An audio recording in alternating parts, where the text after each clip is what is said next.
How you doing? It's Eric and Walt, or Walt and Eric. Yeah, how you doing? Yes, Depending on who gets top billing for the day. Yeah. you know what? Since I'm dealing with a spring summer cold, Walt's going to get top billing today. Oh, Okay. okay. So, Grant, I'm really delighted that you could join us today. Yeah, thanks. Um, I, when I heard about your new book, I was extremely excited for various reasons. Um, Number one, I'm not a musician, but I've always loved music, and I think you described yourself as kind of a non-musical person, which I guess, was a surprise to you as to why you were going to go down this road Yeah. with the topic that you chose for tuned in. By the way, for our listeners who aren't familiar with the few listeners who aren't familiar with Grant's work, could you give us a little synopsis of what your professional credentials are? I know you were in the UFO field for years and years and years, and then you had a kind of a miraculous event which kind of led you in a new direction. So can you talk a little bit about that, Grant? Yeah, well, basically, I start 1975. I'm going to university, and there's a small town about 35, 40 miles out of the major city where I live, which is Winnipeg, Manitoba, Canada. And I say to my friends, let's go see what they're looking at. I really don't have any interest in UFOs or extraterrestrials or anything. It's just that this town, there was this story kept appearing on the newspaper that this thing was being seen there. And we eventually went out after 3 months when a local TV station actually filmed it on the ground. And we went out there and drove around for an hour, didn't see anything. We're going to go home. It was a total waste of time. And this thing flies in front of the car, and that sort of dragged me down the rabbit hole. And I did a manuscript of all the people in the town who had seen stuff. Nobody would publish it. The local publisher who should have published it said, Mr. Cameron, you may believe in this kind of stuff. Count me among the unbelievers. At which point I said, well, this is a total waste of time. And then I wasn't interested in sightings. I've never been interested in sightings since that time. And all I was interested then is somebody in the world must know what I saw. Somebody must have figured this thing out. Somebody must be powerful enough to have the answer. And I started this long 43-year search to find out who had the answer to what UFOs is all about.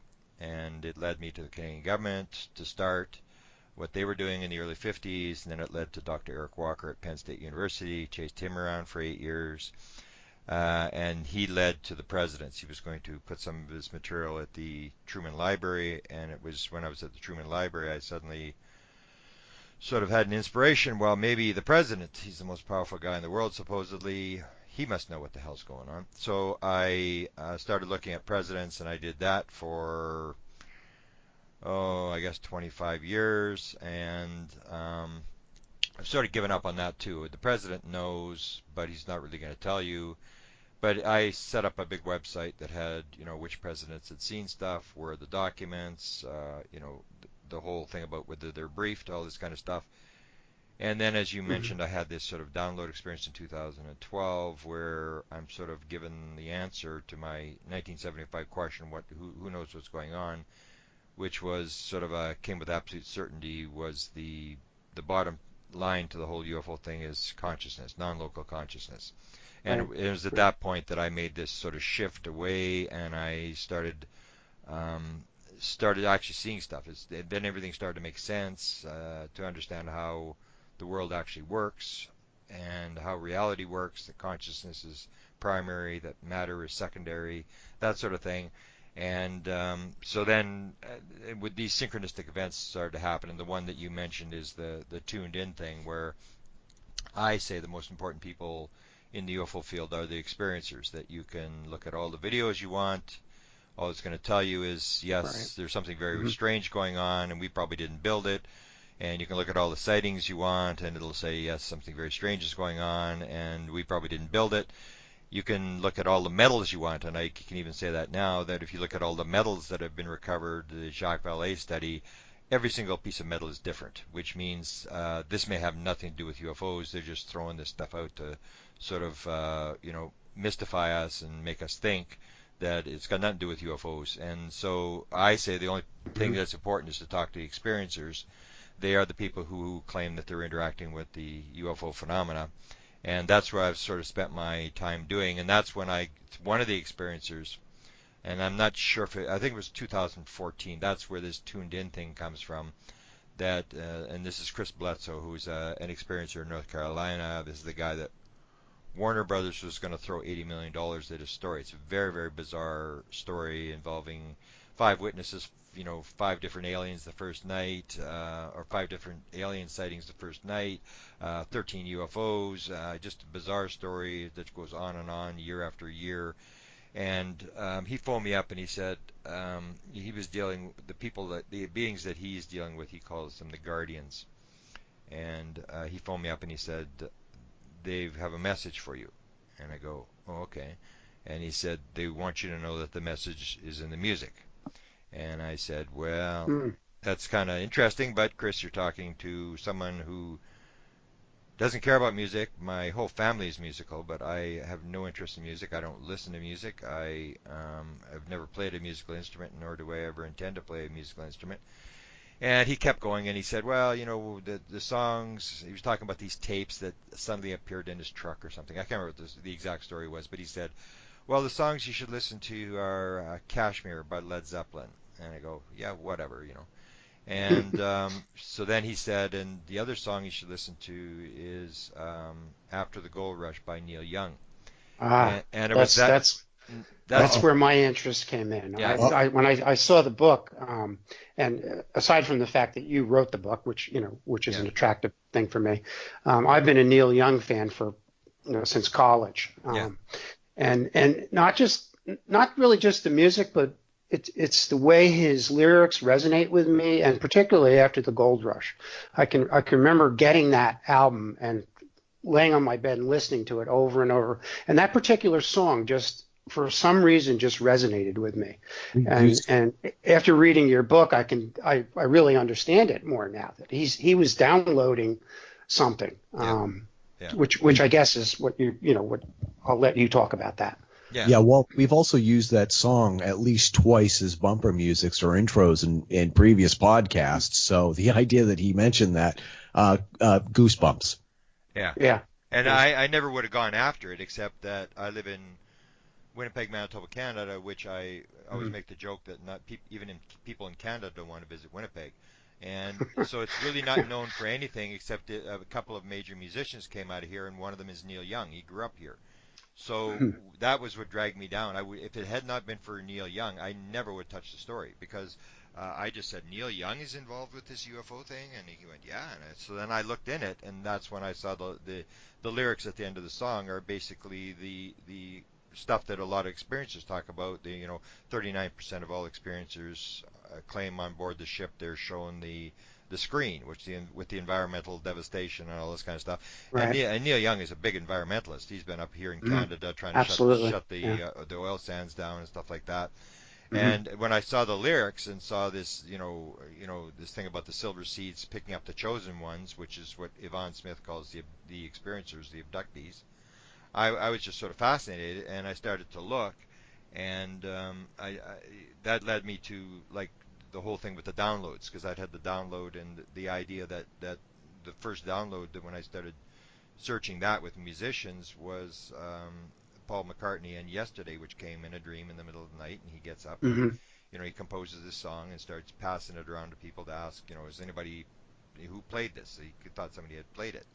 And so it just one thing led to another, and suddenly we had piles and piles of these bizarre encounters with downloads, and I came across the book by Michael Luckman called Alien Rock, and he was a producer in New York City, and he was friends with Michael Jackson and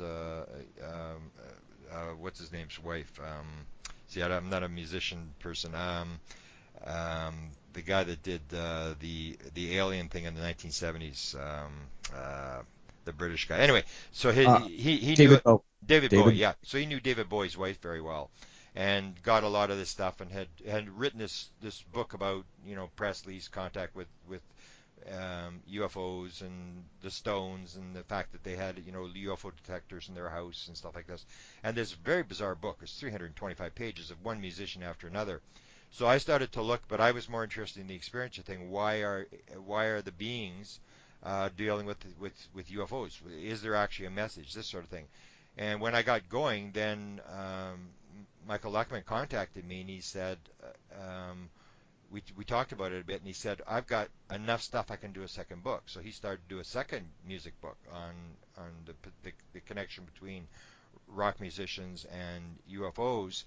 And then he had a stroke and died. So I don't know what happened to his manuscript. He must have been pretty close to finishing it. So there was my manuscript and then two other manuscripts, and that's what people may not realize, is that there's just an absolutely massive, massive connection between UFOs and music, and there must be some truth to the fact that there is some sort of message, whether it's an emotional, vibrational, lyrics, whatever it is, that this is being used to sort of get messages across, raise consciousness, whatever you want to say, that there is some sort of bizarre connection there.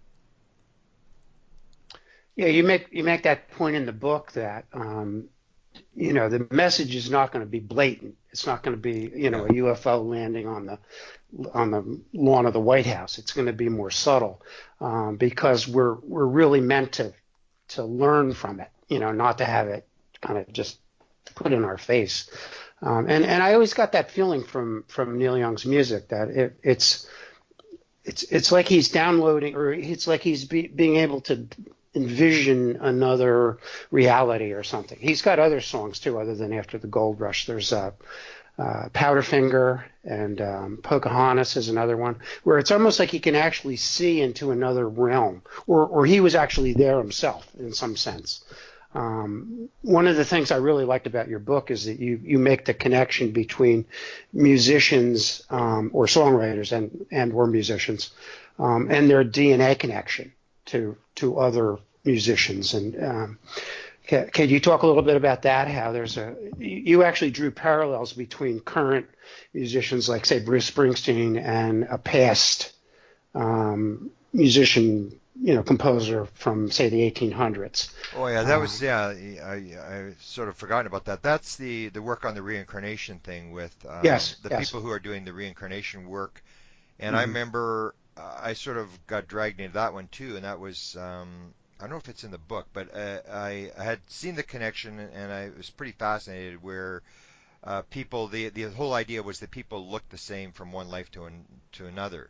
And so they were looking at famous people like comedians and rock stars and stuff, and they were looking at former people in past lives.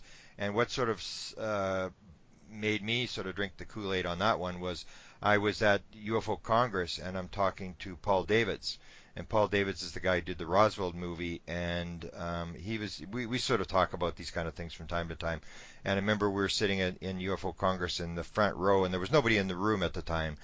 And I'm saying to him, Paul, you got to listen to this interview. I'm going to send you the link. It's about how people look the same from lifetime to lifetime. And I'm talking to him, and then he's sort of hitting me with this book. And I'm trying to tell him the story, and he hits me with this book again. I'm going, what are you doing? He said, look at my book, and it's a book on poetry. And so I look at the book, and it's like, I'm not into poetry either. And it's like, okay, that's kind of cool, but whatever, and I'm trying to tell the story. And he says, look at this picture. And it's Mark Twain. And he says, doesn't look like me? And I go, what, you're Mark Twain? It's like, and I couldn't believe it, that there's this synchronistic thing that I'm telling him this story about how people look the same from lifetime to lifetime, and he's showing me this book where he's got Mark Twain, and he's the idea, and you see some of the synchronicities of the story that his connection with Mark Twain. It was absolutely unbelievable. I just was floored, and he does look absolutely like Mark Twain. And there was this thing about the Raven, the famous poet, and the Raven, and his connection with the Raven, and it's just bizarre. So that really sold me on the fact that their life is much more complex. Like I had a download, which I haven't really gotten into, I haven't talked too much about, happened in 2014, and that was a download which was much more complex than the first one, and it was 24 items, about 24 items that sort of popped into my head. I remember I was walking down the street and this stuff's coming, and I'm trying to write this stuff down, and it's basically the idea that it's an either or, that we've made numerous mistakes, and I can give you a couple examples. So the prime one is the world consciousness or based? Is the ground of being consciousness, or is it matter? If it's matter, if everything is made out of nuts and bolts, then it's one world. But if it's made out of consciousness, it's a completely different world. Everything changes, and we've made the assumption that it's matter, and it's probably consciousness, which means everything we think is basically at the foundation wrong. So that was the one, and the other one was the idea: is it one life or is it multiple lives? So if you believe we only have one life, that's all we live, then it's one world. But if you believe it's reincarnation, then suddenly you get all sorts of stuff like soul contract. We're coming in here to do stuff. We've lived before. There's life is sort of like a pattern, and everything changes again. Or is life random, or is it pattern? So the basic scientific paradigm is it's all random, it's meaningless, it's just background noise, consciousness is an illusion, all this kind of stuff. But if it's a pattern, then you can predict the future. It's all this kind of stuff.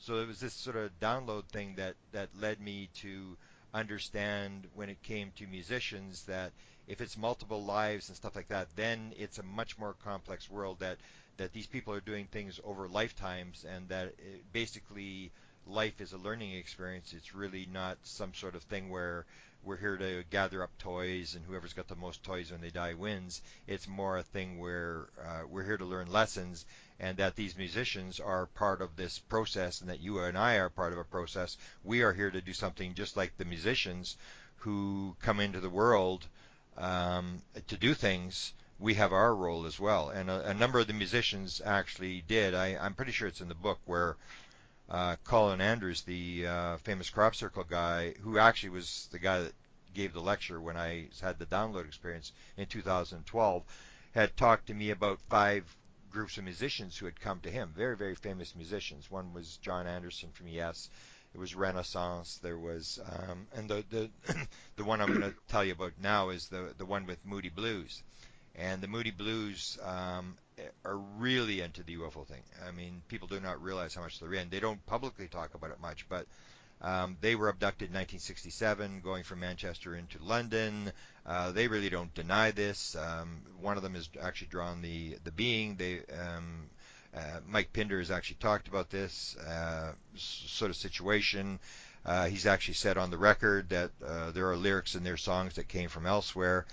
And Colin told me the story about being contacted by Pinder and the lead guitarist, and they wanted to talk to him after one of his lectures. And so they did the lecture, and then he said they went for dinner, and Pinder and the lead guitarist are going back and forth, and they're telling this story, and very, very bizarre story. And Colin said you could tell they weren't making this up, because one would say this, and then this, go back and forth and back and forth, and they were telling this story about how before they were born they were sitting at a table with some elder people in this round room or round table or something, and that they were told they're going to be musicians, they were going to come into the world, they were going to do all this kind of stuff. And then the lead guitarist said, tell them how we came back in, tell them about that black hole. And there was this sort of a black hole that they entered, and this is how they came back into the earth through this reincarnation process. So when you hear these very top musicians, and a lot of people in the UFO community will say that they were drawn to the Moody Blues music and the lyrics and stuff like that. And I have a YouTube channel, Whitehouse UFO, and we have a guy, I don't know if you've ever interviewed him, Forrest Crawford, who is the he introduces people at the big Ozark UFO conference. He was a state director for MUFON for many years, now is in New York City, and he has this bizarre thing we call rabbit hole meetings, where what we do is we just set up a camera, and then Linda Howe's there, and Forrest Crawford's there, and I'm there, and there's a bunch of other people there, and people are just sitting in a hotel room, after the conference, like in the evening, and just talking about this and that, and people are just talking about whatever, and we call it a rabbit hole meeting. And Forrest Crawford starts talking about these synchronicities in his life with the Moody Blues. It's just like totally bizarre. When people see that, I'm going to put this on YouTube, it's just like wild. I mean, he told me about this years ago, about this bizarre connection he has to the Moody Blues. But this is the kind of stuff, when you get into this, it's pretty weird stuff. And it did start with the music, and then when there was so much music stuff that I decided to put it back. So the music book's been done for 2 years, and I sort of pushed the music stuff all to one book. And I realized that it wasn't just music; it was all sorts of stuff. It was artists, it was Nobel Prize winners, it was savants, it was people who've done psychedelics, it's people who had near-death experiences, and all these people were just like musicians.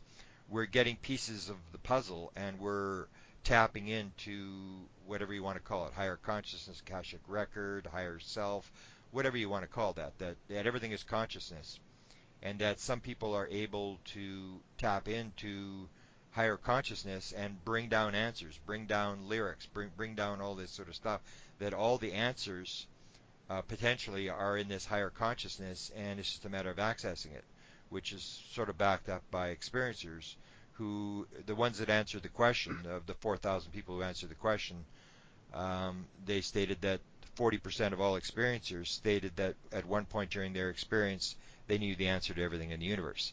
And that indicates that they're, at some point during their abduction experience or encounter or whatever, they encountered higher self, that they were tapped into higher self, and that when they came back into the physical world, they went back, through the river of forgetfulness, and they basically forgot everything that they had done. And I've talked to lots of people who said, yes, they remember this. They don't remember what they saw, but they know for a fact, almost like me, came with absolute certainty. They know for a fact that at one point they knew the answer to everything in the universe. So all the answers are there, and so the musicians are just tapping into this. And so I did a book called Inspired, where I go through all these different types of download experiences, the Nobel Prizes and the psychedelics and savants, and I have a chapter for, UFO people and all this kind of stuff. And you basically see the same pattern, and the musician stuff was just so weird, so much of it. In fact, there's a second book that we're starting to gather material for. There's just so many bizarre stories of people get entire symphonies in their head. People who can listen to 4 symphonies at a time in their head. Just very, very bizarre stories with musicians that shows the capacity of the human mind.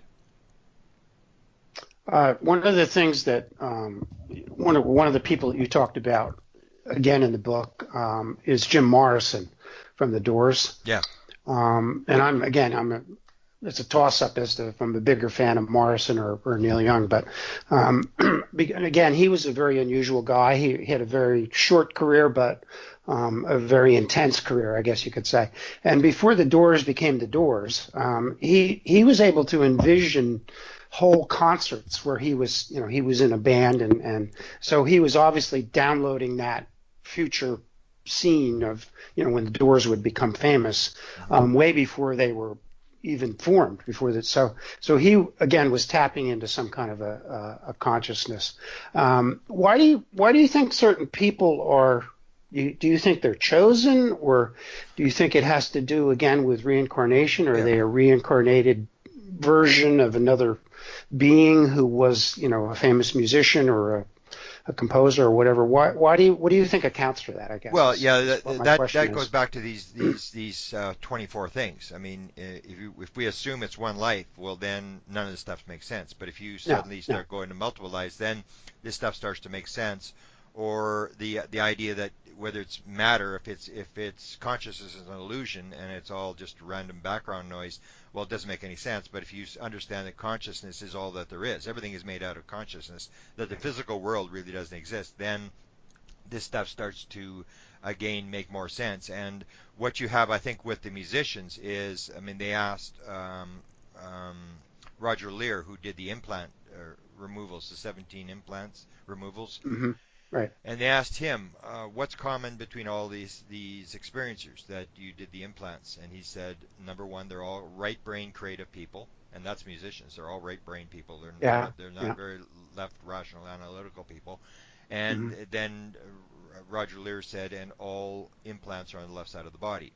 And most people would know, but as soon as I heard that, I went, "Oh, that's exactly right." Because I mean, if the aliens are putting the implants in the left side of the body, they're interacting with the right brain because the right brain runs the left side of the body and vice versa. So they're tapping into the right brain, and the right brain is the non-local brain. So what I say when it comes to all these download experiences, whether it's near-death experiences or psychedelics or whatever it is, meditation, hypnosis, it's all the same thing. Remote viewing, it's shutting down the rational analytical left brain. People will say you got to quiet the mind, but it's not really you're quieting the mind, you're quieting the left rational analytical brain where this little voice is talking in your head and it keeps saying, "Oh, everything's bad, you're stupid, you think you're being hypnotized, this is an illusion, this is garbage, this can't be happening," that sort of stuff. And if you can shut that little voice down, you can pop out into that world, and musicians are able to do that. They're this creativity thing, whereas the rational analytical lawyer type or mathematician or something like that really can't do that. They're sort of stuck in this world. And the prime example to understand how this works, I always reference people to a lecture given by Jill Bolte Taylor, who was potentially the second most popular TED Talk of all times. And she was a neuroanatomist at Harvard University working in the brain bank. And she was trying to figure out schizophrenia because her brother was schizophrenic, and so she was doing all this research. And at 38 years old, she has a left brain hemorrhage. She has, all this blood building up in the left brain side of her brain. And she talks about this experience of what this is like as this thing is happening. It happens early in the morning. She has the pain. She suddenly can't see her hands. She starts to become one with the universe. This kind of oneness experience that people will describe. And her left brain is shutting down. It's being flooded with blood. And then the left brain comes back online, and it says to her, "You're in trouble. You better do something. This is bad. You're in trouble. You got to do something." And then she's back into the right brain, and she's saying, "Oh, this is so cool. I mean, how many neuroanatomists can actually watch themselves having a stroke?" And then she's back in the left brain and saying, "You got to do something." And she goes back and forth. The brain she's going one side of the brain to the other, and then suddenly the left brain completely shuts down. And the way she describes it is the voice that's talking to you all the time in your brain just completely shuts off. She said it was like a remote control, like muting it. It didn't calm down. It just went off like that and it was gone for 8 weeks. She had 4 weeks till the operation and 4 weeks after the operation till the left brain started coming back online. And then she realized that this voice was gone. And she said the other thing that was gone when the left brain was shut down is there was no fear. Fear did not exist. And so when the voice started to come back online, she realized that this voice was there, and she realized that there's these two distinct parts of the mind, and she's able to control this voice. She's able to shut it down. And that's what happens with musicians, is they can sort of what we call disassociate, which is what happened to me when I had my download experience with Colin Andrews. I wasn't interested in crop circles. I was at UFO Congress, which if you've ever been there, it goes from 8 o'clock in the morning till maybe 11 o'clock at night. And you don't go to all the lectures. There's just so many lectures, so much stuff going on, that you sort of skip lectures. If you're not really interested in this topic or that topic, you'll skip the lecture. You may even skip an entire day of lectures and, visit with people that you've seen, haven't seen for a year or whatever. And so I was in the Colin Andrews lecture, and that's what happened to me, I believe, is that I disassociated. I was sitting there. I wasn't really paying attention to the lecture. I was sort of thinking about other stuff. I was sort of meditating, and I was just basically quieting the mind. And all of a sudden, boom, all this stuff popped into my head. It all just sort of, all these pieces went together. And so that's what I think is happening. So you can. So your right brain took over, kind of. And, yeah, it's able to tap became in. the dominant hemisphere, and sort of blocked out all of those self-editing, critical things that your left brain tells you, and so maybe that's what's happening when musicians get an inspiration for a song, or their right brain has totally taken over their existence, sort of, or their creative existence anyway. Yeah, the right brain can access whatever that higher consciousness is, where everything is. And that's what people, in the beginning of the book, I have that whole chapter on inspiration, where I just go through all these different musicians, and they'll talk about the fact that when they get on stage, they basically get taken over. That they basically aren't themselves. It just happens. And I even described the one story that, I mean, another famous band that came out of Winnipeg was the Guess Who. And in the late 60s in Canada, they were outselling the Beatles. I mean, this is a very famous band. They did the. It was, yeah. Famous. Burton Cummings, right? Yeah. Was the Yeah. was the songwriter, I guess. Yeah, and the most famous song they had was "American Woman," which was number one for 3 weeks on the charts in the United States. So it was a big song.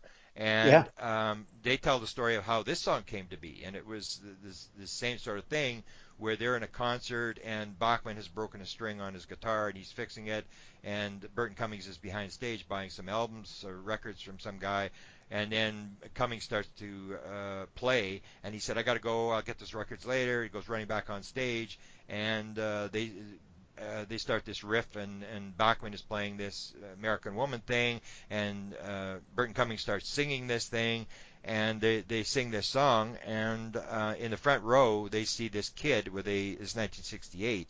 The kid's got a handheld tape recorder, and this is the first time these things are coming out, and they realize this kid's going to bootleg the show.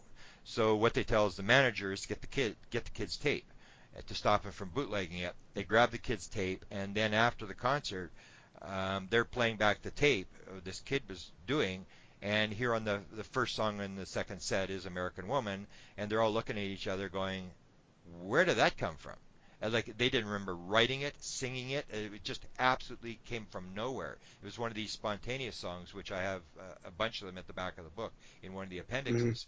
And if it hadn't been for that kid with the tape recorder, American Woman would never have existed, because nobody wrote it, nobody sang it. It just came out at the beginning of this second set. Something that always puzzled me, and I think your book basically answers the question, is that it seems like some composers or musicians anyway, they have just like one hit, or they have one album that is really, really good, or maybe they have a creative period where they have 2 or 3 albums that are just genius, and then after that it's just sort of okay, and maybe that answers the question that I could never really answer as to why that is. So it seems like for that period of time, or maybe even for that 5-minute span, something just opens up. There's a channel that opens. And that's what I point out in the book, is that the songs that come on the downloads are the most famous songs. Yesterday, Let It Be. I talk about Carole King, and I show the video. I don't show the video anymore because we always get in these copyright issues of showing the video, but there's a video of, if you want to look it up, Carole King, where she's the first woman ever to sell 20 million albums, and she gets the song You Got a Friend, and she's describing this to a Japanese film crew, and she's saying it started to come, and she said, oh, and I thought to myself, oh, I hope I remember this. And this is the song that basically made her absolutely famous. And they have that song, and then Sting describes his most famous song that I think he was making at one point $2,000 a day just from people playing this song. And that was a song he did in 1983, and the name is escaping me, but it was his most famous song. And again, he said, oh, that one took 5-10 minutes at the most to write that song, and it was his most famous song. And that's what you find, is that these songs that are the most famous songs are these ones that come in downloads. And I can even, I think I can even tell when I'm listening to music, and the thing is, I don't really know who the musician is, whatever, but I can be in a mall or something, and I can hear a song, and I can go, and I've done it before, I go, this thing's a download, and I'll go check. Sure enough, it's a download, that it came through some mysterious way. It's like there's something about the song, it just sort of stands out compared to other songs, and that may be what it is the person that has this one very inspired moment, and that's what makes them famous. And there's a really good example of this, and that is, oh shoot, now I'm going to forget his name.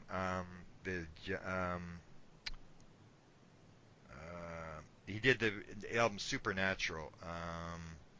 Carlos Santana. Carlos Santana. So Carlos Santana was famous in the 60s, 70s. And then he doesn't do an album. And he tells the story. It's 1998.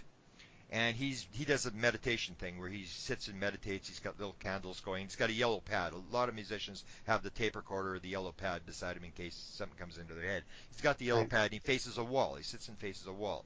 So he tells the story. He hasn't done an album in 20 years. He's off the charts. I mean, he's like this old guy now, and he gets this. He's dealing not with alien beings. He's dealing, he believes, with this archangel Metatron.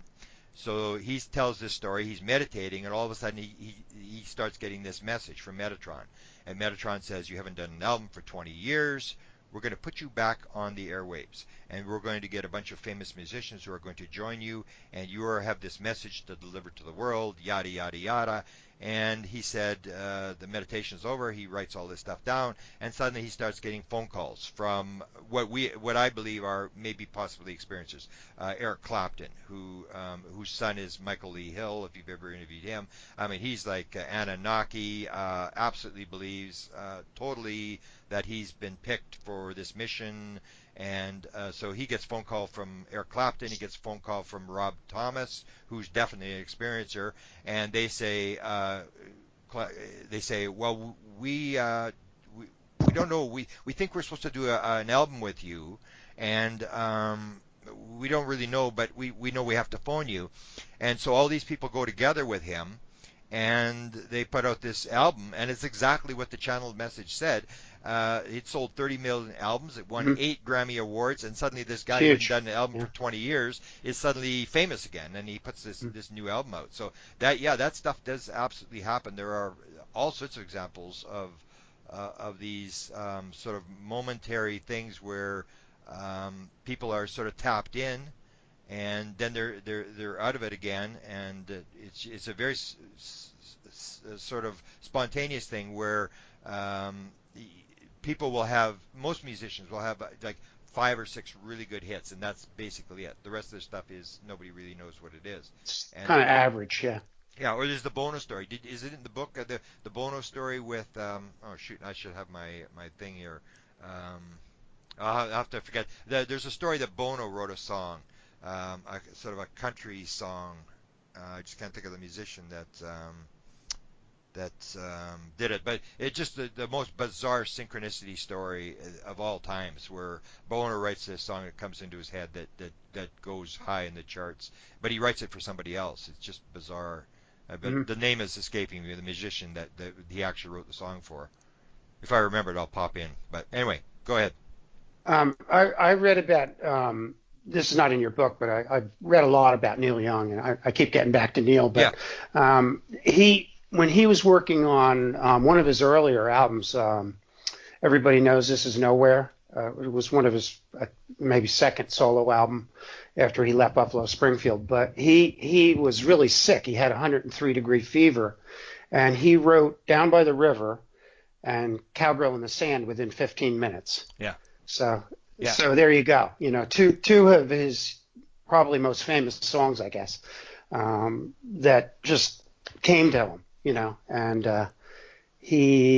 I don't know whether maybe the fever had something to do with it too. It might have altered his brain pattern a little bit or something. He also is, I think he's epileptic too, so that may have something to do with the brain wiring of the brain or something too. But fever is one of the things that's the thing is you're able to dissociate. It's basically shutting things down and popping you out, and it's the same thing with when I do the downloads with other people like Edgar Cayce. I mean, a lot of it is head trauma.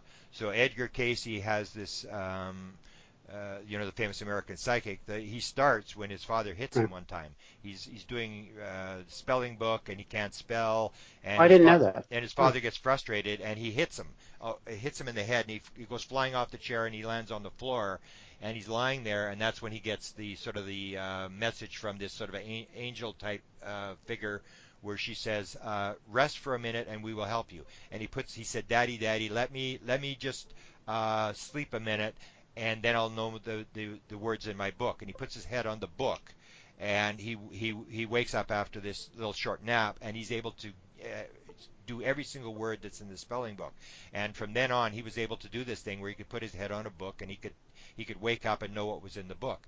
And the second thing he had when he started the channeling thing, where he'd say, here's the body, do this, do that, all this sort of stuff, or he would do the medical readings, happened after he got hit in the head with a baseball.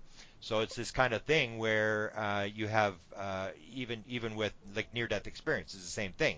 You get thrown out of your body, you have this trauma thing of it happens, and it pops you into this other world. So yeah, fever is one of the key things where you're being sort of disassociated, you're being thrown out of your body, or it's shutting down the part that's blocking the message. Mm-hmm. Well, Casey was known as a sleeping prophet, so you spent quite a bit of time in the book on the dream state, how musicians often receive inspiration through dreams, which I thought was interesting too. That I think is a little more known. I think a lot of musicians have talked about that, and even writers. I know a lot of writers. I'm a fiction writer, so a lot of writers, either for prose or for songs or whatever they're writing, they get inspiration through dreams, and they, quickly write down what came to them during a dream after they wake up, because if not, it kind of goes away real quickly.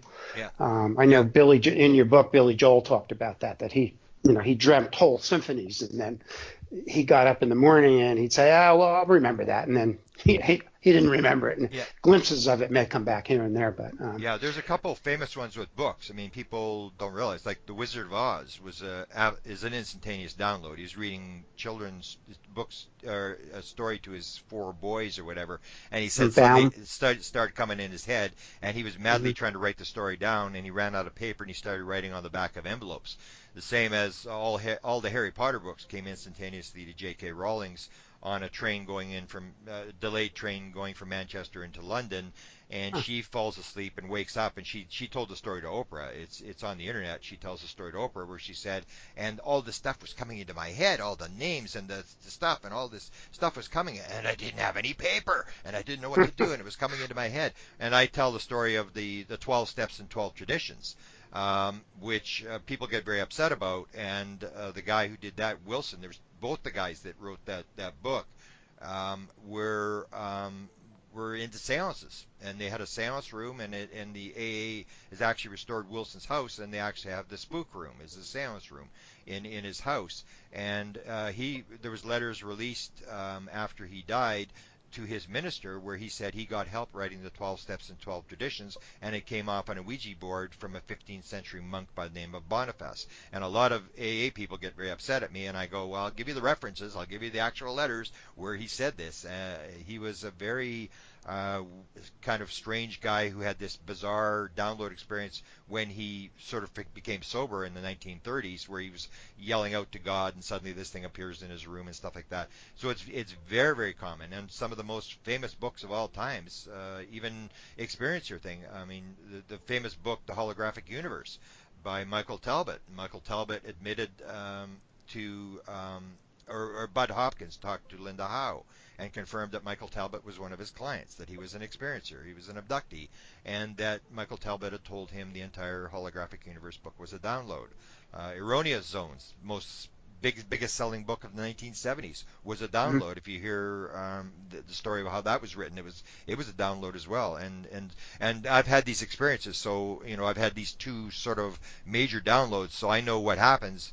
That it comes very, very fast, and it comes with absolute certainty. It's almost like Nobel Prizes. The Einstein, the theory of relativity, came in a dream, and Einstein is quoted. Einstein said, "I knew I had to remember that dream. In fact, you could say that my entire career was based upon a meditation on a dream." And the idea of the atomic atom by Bohr. Came in a dream. He was taken to a horse track, and they were talking about how the electrons move around the nucleus, and they have to stay in the track like horses, and you can't step on the line. And when you move from one to another, one horse has to move ahead, one has to back up. You can't be in the same thing. And this is where the idea for the atomic atomic structure of the atom came from. So you see all Hmm. this kind of stuff, and we think, oh, the person just figured it out. They're really smart. No. It's a lot of this stuff they got from somewhere else. The hologram, the laser, both these came when the guy is sitting on a park bench, and suddenly the Right. thing popped into their head. It's very, very common. I know Tesla, Nikola Tesla, who invented some amazing Yeah. uh, things with electricity. We've done a whole show about him, but he used to get downloads like that. Yeah, yeah. The big one he got was the alternating motor, Yes. where he was Hmm. walking through the Hmm. park in Budapest or wherever it was, and suddenly this thing came into his head, and he had somebody with him, and he drew it in the sand. He drew the diagram Hmm. of this thing in the sand. So yeah, definitely he was tapped in, and or you have like Edison, the same thing. I mean, he had this thing where you can actually do this, where he would take the steel bowl. Have you heard this story? He would sit in a Yeah. chair, and he always said he never slept, but he would nap in his lab all the time. So he would take two steel balls, put them in his hand, put them on the edge of a chair, and then at the bottom below the chair he would have a steel bowl, and he would just sit there, and then he would of course he'd sort of fall asleep, and he'd go through the hypnagogic and hypoponic state, before just as you're waking up and just as you're going to sleep. So just as he's going to sleep, he goes into this area where you tap into this consciousness field, and that's where a lot of downloads come. As you wake up or as you're going to sleep, you get these downloads. So he was using this. So as he was going to sleep, his hand would relax, the two balls would fall out of his hand, and go into go into this bowl and wake him up. And then he would immediately write down what was in his head. Then he'd take the two steel balls, put them back in his hand, and he would do this over and over again. And he would go through this state just before you go to sleep and try to pick up these inspirations. So he had kind of a system worked out Yeah, he where had a little technique. So people can do he could this. get that Yeah, going. Yeah. yeah. Did you run across any other examples of people doing those kinds of things, like say musicians that would do that to sort of enhance their creative mindset, or encourage a download, I guess you could say. Well, Like with you, were you doing anything different or in particular that when you had your downloads, or was it just the circumstances you think that created it? the only thing I would do is I seem to be able to know when it was coming, and I would always have a piece of paper. So that you found, like Yoko Ono said, John Lennon always had a piece of paper beside the bed. It Okay. had a tape All right. recorder. A lot of musicians have a tape recorder beside the bed, and that's where satisfaction comes from. The main riff in Mm. satisfaction came from, whoever it was, Richards or whatever. Yeah, Uh, Keith Richards, yeah. yeah, in Florida, where he has the tape recorder, and he wakes up in the morning and the tape recorder's at the end, and he suddenly realizes like something must have happened, and so he plays the tape back, and sure enough, in the middle of the night, he wakes up, and he's got the riff for satisfaction. He sings it into the tape recorder, and then he goes back to sleep, and you can hear him on the tape recorder sleeping or snoring. And he does. If it weren't for the tape recorder meeting at the end, he never would have realized this. So yeah, I had used to keep paper around, and once you sort of get the feeling, you know what the feeling is, the feeling is coming, then I could do this, and I knew enough to write it down. So when I had this one in 2014, it was kind of cold. It was not winter, but it was kind of cold. And I remember walking down the street, and it started to come, and I go, you got to write this down. Or sometimes in the middle of the night, I'll have it comes with me. It actually sometimes comes like with a stomach ache, where you're sitting there and you wake up and you sort of got a stomach ache, and your head is just flooded with stuff, and all these ideas are going around, and you're going like, oh man, I'm never going to sleep again. And then I realized that you got to get up and you got to write all this crap down. And even though it's just disjointed thoughts, you write all these thoughts down, and then it sort Hmm. of clears your mind. You go back to sleep again. And that's when I found that the more I wrote the stuff down, the more I was able to pick up these downloads, the more I was able to do them. It's almost like the same thing with dreams. Like people say you can't remember your dreams, and I said the same thing. Oh, you can't remember your dreams. And I was trying to do lucid dreaming, because lucid dreaming is one of the most powerful things you can do. If you can suddenly realize you're dreaming, you can ask questions, you can do all sorts of stuff in the lucid dream, and you can get all sorts of answers. You can tap in, because you're basically in contact with higher self at that point. So I was trying to practice this lucid dreaming thing, and the first thing you're supposed to do is you're supposed to remember your dreams. So I would do this little thing where I would wake up and then I would get out of bed, even though I hated, you get out of bed, you write it down, and I got to the point where I was remembering 7 dreams a night. And they were all this stupid stuff, and I could never do the lucid dreaming, so I gave up on it. Now I'm back to not remembering my dreams at all. But you can actually do it if you go through the technique and you actually force yourself to get out of bed and write it down. You can remember your dreams, because I was shocked that I was, and could go right back to sleep again. I would, what I would do is I'd drink lots of water.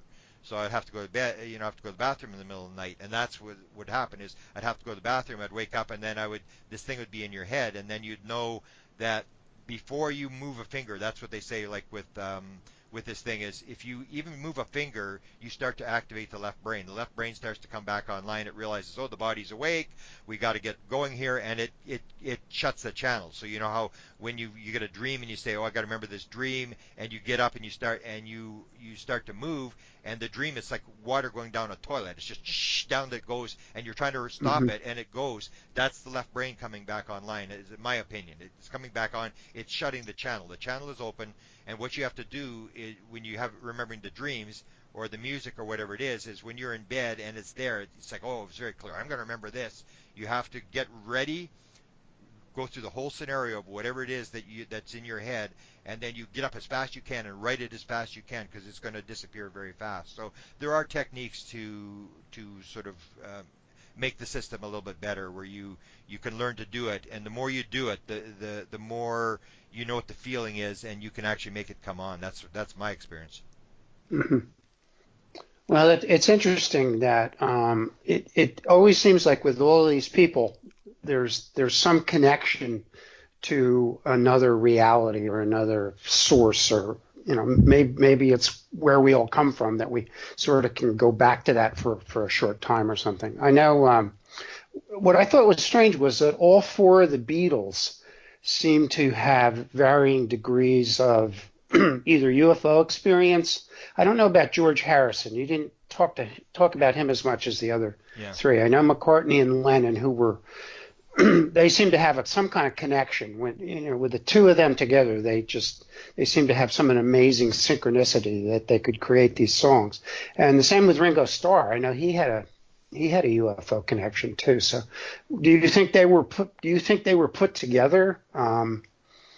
Yeah, it seems almost too much that it would be a coincidence that the 4 of these guys would come together and create this incredible music. Yeah. What's your thinking on that? Oh yeah, I think there are definitely. That's the whole thing about multiple lives. If multiple lives, then you're looking at these things where, if you've ever studied Dr. Michael Newton, who did the 7,000 regressions on life between life stuff, where before you were born, according to what his people told him, was you sit there and you see all these connections. I'm going to connect with this person, connect with that person. We have to do this. I have to remember this, and so you have these connections, like the Moody Blues is example. So you have the Moody Blues, they're all abducted, they're all these into really weird stuff, and then one of them leaves, maybe it's Pinder leaves, and they bring on this Mraz guy. And if you listen to Mraz, I mean, you talk about UFOs. I mean, this guy's like way more UFO stuff than the Moody Blues. And he's the guy that talked about the experience in 1973. He's in Brazil, and they were practicing up on a hill or a mountain or something like that, and he comes out at 2 o'clock in the morning or whatever, and he sees a fleet of UFOs, a freeway of UFOs, red UFOs going through the sky, an entire thousands of them, he said. And so you get that kind of stuff where he has piles and piles, and he wrote an entire album. I don't know if it's out yet, but he was going to write an entire album on UFO music. So he replaces one of the Moody Blues guys, comes into the band, and he's, crazier UFO guy than any of the Moody Blues guys. So you see these connections where, yeah, it does appear that there is. It's the whole idea: is the world random, or is it pattern? Because we think it's all accident. It's all just bizarre accidents that are happening, and there's no meaning to anything. I just had an experience this weekend. I'm in Manitoba, so there's the University of Manitoba, where I actually worked for 4 decades, where they have a collection of paranormal material, and they had a conference there last weekend, and I was talking to some of the people at the conference, and they I lost my train of thought. It was the one woman. She works with Dale Graff. I don't know if you know who Dale Graff is. In the remote viewing program, there was actually two parts of the remote viewing program. There's the SRI stuff that was run at Stanford University by Hal Puthoff and Ingo Swann, and then there was the other part which was run at Wright-Patterson Air Force Base, and that was run by Dale Graff. So Dale Graff is running the remote viewing program for the military, whereas Puthoff is running it for the CIA. And Dale Graff he was famous for the very famous one where the U.S. government CIA recovers this Russian spy plane through remote viewing, and Jimmy Carter talks about this as being the most magnificent thing he ever saw as president. And so anyway, Dale Graff, they're doing this experiment now where they have this girl who I had dinner with, and we talked extensively about the stuff she's doing.